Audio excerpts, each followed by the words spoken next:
odayaal iyo waxgarad ka soo jeeda magaalada Caynaba oo shijraad ku qabtay isla magaalada Caynaba ayaa si adag uga hadlay dil fool xun oo ka dhacay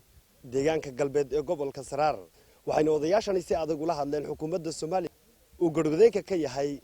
Muuse Biixi Cabdi madaxweynaha qaranka Jamhuuriyadda Soomaaliland waana kuwan iyagoo arrimahaasi ka hadlaya marxuumka ciidamada biliisku sifa aan sharciga waafaqsanay bay ku dileen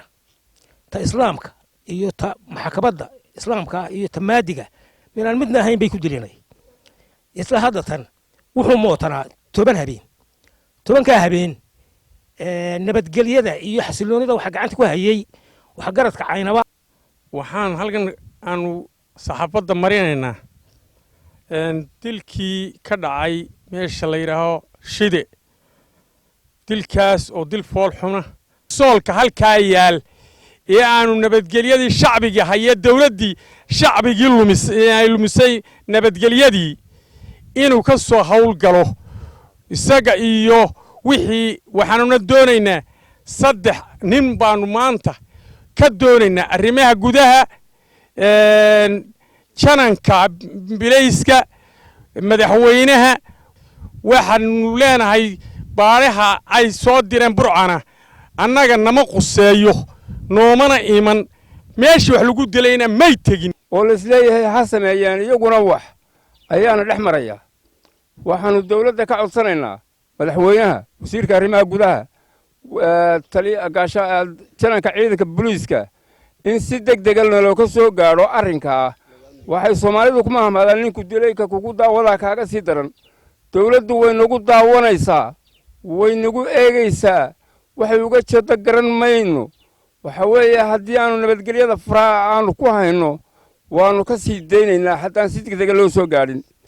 inay dilkii halkaa ka dhacay ee foosha xumaa arrinkaa waxaan leenahay alaanka nabadgelyada shicibka faraha ku haysta rag hore u sheegay alaanka nabadgelyada faraha annaga ku hayna xafaraada iyo weerarka iyo dagaalka iyo xariga wali nagu socda waa mid aan ka warrami karin haddii aan laga soo gaadhin xukun gaarka naga haysta cidda soo amartayna aan garanay waxaanu aad iyo aad uga cudur daaranaynaa hana laga soo gaaro haddii la doonayo ummaddu inay nabad gasho gobolku nabad galo caalamku ummaddu ay yacni sharcigana hal la waafajo in loo waafajo ragii falkaas sameeyay ninka dilay in loo waafajo alaanka mid ka xidhan iyo mid meel laga geeyay midna ma hay waxa weeye hadhowna haddii aan la soo gaadhin saa lagu sii daayo waray ka baxaysa idinkaana suuladaali idinka iyo qusaysa ugu dambeyntii halkaasi waxa ka hadlay Chief Caaqil Maxamuud Chief Caaqil Ismaaciil Ducaale oo isagu soo afmeeray madashani go'aanka aan maqlaysaan ee odayaashaasi ay ka hadlayaan oo dhamaantay sida aanu isku raacsanahay ka beel ahaan anigoo ah Chief Caaqilkii beesha reer Bare waxaanu ka hadlaynaa dilka marxuum Cabdiraxmaan Xirsi Xaaji Axmed oo ka dhacay 10kii bisha buurta Shide marxuumkaas oo uu amar cad ku bixiyay taliyaha qaybta booliska gobolka Saraar Xasan Ismaaciil Gacmayare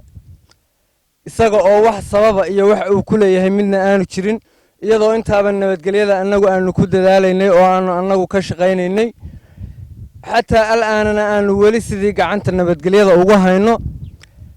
marxuumkaas